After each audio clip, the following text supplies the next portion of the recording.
శ్రీమాత్రే నమః. అందరికీ శుభోదయం అండి. అందరూ ఏం చేస్తున్నారు? బిజీగా ఉన్నారా? అయితే ఈరోజు ఒక ముఖ్యమైన విషయం చెప్తున్నానండి. మగపిల్లలు పెళ్ళిళ్ళంటే భయపడిపోతున్నారు, చంపేస్తున్నారు అని చెప్పి. నిన్న అయితే ఒక కామెంట్ చూశాను ఒక ఛానల్లో. రివెంజ్ తీర్చుకుంటున్నారు, ఒకప్పుడు ఆడపిల్లలు బాధపడ్డారు అని చెప్పి. ఒకప్పుడు ఆడపిల్లలు బాధపడ్డారు అంటే అత్తగారు సాధింపులు ఉండేవి, మొగుడు సాధింపులు ఉండేవి, అలాంటివి ఉండేవి. కానీ పెళ్ళైన 10 రోజులకే నది దగ్గర తీసుకెళ్ళి తోసేయడం, కొండమించి తోసేయడం, ఇలాంటివి ఉండేవి కాదండి. ఎక్కువ సాధింపులు, సూటి పోటీ మాటలు అలాంటివే ఉండేవి. ఉత్తరాదిన అక్కడ ఈ సిలిండర్ పేలుళ్ళు, కిరసనాయిలు పోసి అంటించడాలు అలాంటివి కొంచెం ఎక్కువ జరుగుతూ ఉండేవి. మన దక్షిణాదినైతే ఎక్కువ సాధింపులే ఎక్కువ. ఇంకా పెట్టుపోతలు చాలలేదని, లేదా ఏదో పనిలో వంక, అది కూడా ఎక్కువ ఉమ్మడి కుటుంబాల్లో ఉంటాయి. మొగుడు పెళ్ళం భార్యాభర్త వేరేగా ఉంటే కొన్నాళ్ళు మొగుడు సాధించేవాడు, కొన్నాళ్ళకి అతనే మారేవాడు.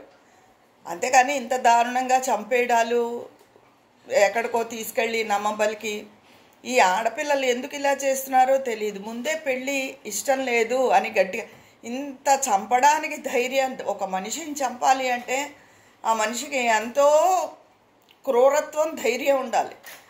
ఇవి ఉన్న ఆడపిల్ల తండ్రికి నేను ఈ పెళ్లి చేసుకోలేను అని చెప్పి తన బతుకు తను బతకలేదా? అందరూ చదువుకునే ఉంటున్నారుగా ఇప్పుడు. అంతేగాని కోట్లు, లక్షలు కూడా కాదు, కోట్లేమో తండ్రి చేత ఖర్చు పెట్టిస్తున్నారు, ఇలా చంపేస్తున్నారు. అక్కడ తండ్రికి పరువు తక్కువే. ఆ తండ్రి అని చంపమని చెప్పడుగా. అందరూ 100కి చాలామంది పిల్లలు మంచి వృద్ధిలోకి రావాలి, మంచి బుద్ధితో ఉండాలి అని ఆడపిల్లలనైనా మగపిల్లలనైనా మంచిగానే పెంచుతారు. ఏమాత్రం తేడా వచ్చినా పెంపక లోపం అనే నిందని తల్లిదండ్రులు ఇంత కష్టపడి కని, ఇంత కష్టపడి పెంచి, ఆ మాటను మాత్రం మగపిల్లల తల్లిదండ్రులు కూడా పడవలసి వస్తుంది. పెంపక లోపం అని. ఇప్పుడు ఇలాంటి పిల్లని కన్నందుకు, ఇలా చంపేసే పిల్లల్ని కన్నందుకు ఆ తండ్రిని ఎన్ని మాటలు అంటారు? ఓ పక్క కోట్లలో ధన నష్టం, పరువు నష్టం. ఈ అమ్మాయి వెళ్ళి జైల్లో కూర్చుంటుంది. ఆ తల్లిదండ్రులు, ఆ మగపిల్లాడి తల్లిదండ్రులు ఉసురు తగులుతుంది. ఒక విషయం కాదు కదా. ఆడపిల్లలు నచ్చపోతే మేము చేసుకోము అని చెప్పి ఏడవండి అమ్మా. అదే నీ చంపేయడాలేంటి? అసలు ఎవరిని కదిపినా మగపిల్లలు బాబోయ్ మాకు పెళ్ళొద్దు, బాబోయ్ మాకు పెళ్ళొద్దు, బాబోయ్ మాకు పెళ్ళొద్దు, ఇదే మాట వింటున్నాం ఎక్కడ చూసినా. మొన్నటిదాకా పెళ్ళిళ్ళు ఆలస్యం అయ్యేవి కొంచెం. ఈ మధ్యకాలంలో ఒక 15 ఏళ్ళు 20 ఏళ్ళ నుంచి మగపిల్లలకు పెళ్ళిళ్ళు ఆలస్యం అవుతున్నాయి.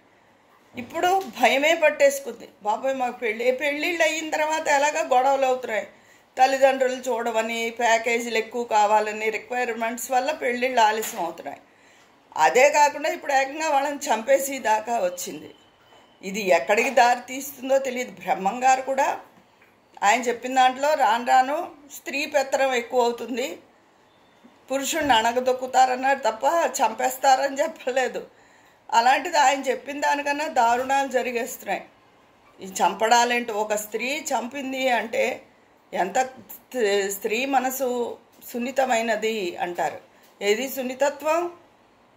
ఎంత క్రూరత్వం, ఎంత ధైర్యం లేకపోతే అలాంటి హత్యలు చేస్తారు. ఆ ప్రియుడితో ఏదో ముందే పోతే గొడవ ఉండదుగా, వీడిని చంపి వెళ్ళాలా ప్రియుడితో? ఈ 10 రోజులు మళ్ళీ కొత్త మొగుడితో ఎంజాయ్మెంటా?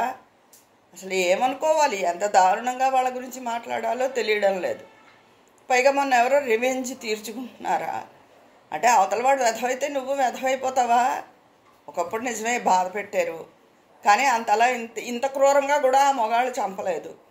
పెళ్ళైన 10 రోజులు తీసుకెళ్ళి నువ్వులో దోసి గొయ్యిలో దోసి చంపలేదు. సరే బాధ పెట్టాడు మొగుడు, అందుకని ఇప్పటికీ మగవాళ్ళని తిట్టుకుంటూ ఉంటారు. అందుకని నువ్వు ఆ మగవాళ్ళు అలా ఉన్నారని నీ ప్రేమతో గెలుచుకోవచ్చు కదా, నువ్వు మంచిగా ఉండొచ్చు కదా. నువ్వంటే నువ్వని కాదు, ఆడపిల్లలు అందరూ ఎవరైతే ఇలాంటి దుర్బుద్ధితో ఉన్నారో ఆ పిల్లలు, మొత్తం ఆడవాళ్ళని అనడం లేదు నేను. ఎందుకంటే మంచివాళ్ళు, ఓర్పు పట్టి వాళ్ళు కూడా చాలామంది ఉన్నారు. ఎప్పుడైతే రివెంజ్ ఇలాంటివంటే ఏంటి రివెంజ్? అవతల వాళ్ళు వెధవలైతే మనం వెధవలు అవ్వాలని లేదు ఎప్పుడు కూడా. మన సద్బుద్ధి ఏంటో మన సద్బుద్ధితో మనం ఎప్పుడూ ఉండాలి. ఏదో గొప్పగా మాట్లాడేసాం అనుకోవడం కాదు. కానీ ఈ దారుణాలు మాత్రం రేపొద్దున దేనికైనా దారి తీస్తాయి. అది ఆలోచించుకుని ప్రతి వాళ్ళు ప్రవర్తించండి. మీకు పెళ్ళిళ్ళు ఇష్టం లేకపోతే మీ చదువు మీరు చదువుకుంటున్నారుగా, తల్లిదండ్రుల నుంచి బయటకు వచ్చి బతకండి. అంతేగాని తండ్రిని ఎందుకు కోట్లలో డబ్బు ఖర్చు పెట్టించడం? ఆ తండ్రికి మనస్తాపం, ఆ తండ్రికి మనస్తాపం, పరువు తక్కువ, ఇంకో తల్లిదండ్రుల ఉసురు, అందరూ తిట్టిపోస్తారు అలా పెంచారని. ఏదైనా తిరిగి తల్లిదండ్రుల దగ్గరికే వస్తుంది. అందుకని ఆలోచించి, ఆడవాళ్ళైనా మగవాళ్ళైనా ఏ పనైనా ఆలోచించి చెయ్యండి. విచ్చలవిడితనాన్ని విశృంఖలత్వాన్ని మానుకోండి. కొంతమంది తల్లిదండ్రులు కూడా సెలబ్రిటీస్ వాళ్ళు మా పిల్లల్ని మేము అలా పెంచాము అని అలా వదిలేస్తున్నారు. ఏదైనా అంటే అలా ఉండకూడదు అని చెప్పిన పెద్దవాళ్ళ మీద సంఘంలో పెద్ద పెద్ద వాళ్ళు చెప్తే వాళ్ళ మీద విరుచుకు పడిపోతున్నారు. మా పిల్లల్ని మా ఇష్టం వచ్చినట్టు పెంచుకుంటాం మీకెందుకు అని చెప్పి. అది వాళ్ళ విజ్ఞతకే వదిలేస్తున్నాను. ఎందుకంటే మనది భారతీయ సంప్రదాయం. అణిగి మణిగి ఇప్పుడు ఎవడూ ఉండడం లేదు, అలా ఉండమని ఎవడూ చెప్పడం లేదు. కనీసం మినిమం కొన్ని పద్ధతులు ఉంటాయి, ఆ బేసిక్స్ అయినా ఫాలో అయ్యి అందరూ సరిగ్గా ఉండాలని కోరుకుంటున్నాను. పెళ్ళిళ్ళు ఇష్టం లేకపోతే ముందే చెప్పుకోండి. పెళ్ళి చేసుకోకుండా బ్రహ్మచారుల్లాగా, ఆడవాళ్ళు బ్రహ్మచారులాగా ఉండిపోండి. అంతేగాని ఒకళ్ళని చంపి దారుణంగా ఉండే హక్కు లేదు. తర్వాత నీ బతుకు ఎందుకు కూడా పనికిరాదు. అలా చంపేసిన స్త్రీ బతుకు కానీ పురుషుడు బ్రతుకు కానీ. స్త్రీలే ఎక్కువ ఈ పని చేస్తున్నారు కాబట్టి వాళ్ళ గురించి మాట్లాడుకోవాల్సి వస్తుంది. ఈ మధ్య ఎవరిని కదిపినా పెళ్ళిళ్ళు వద్దోయ్ అంటున్నారు. మాకు తెలిసిన వాళ్ళలోనే చాలామంది మగపిల్లలు ఉన్నారు, 30 ఏళ్ళ వాళ్ళు, 32 ఏళ్ళ వాళ్ళు. బాబాయ్ మేము అసలు చేసుకోం బాబాయ్, నాళ్ళేంది ఈ పని చేసుకోకపోతే ఏమి అంటున్నారు వాళ్ళు. అది విషయం.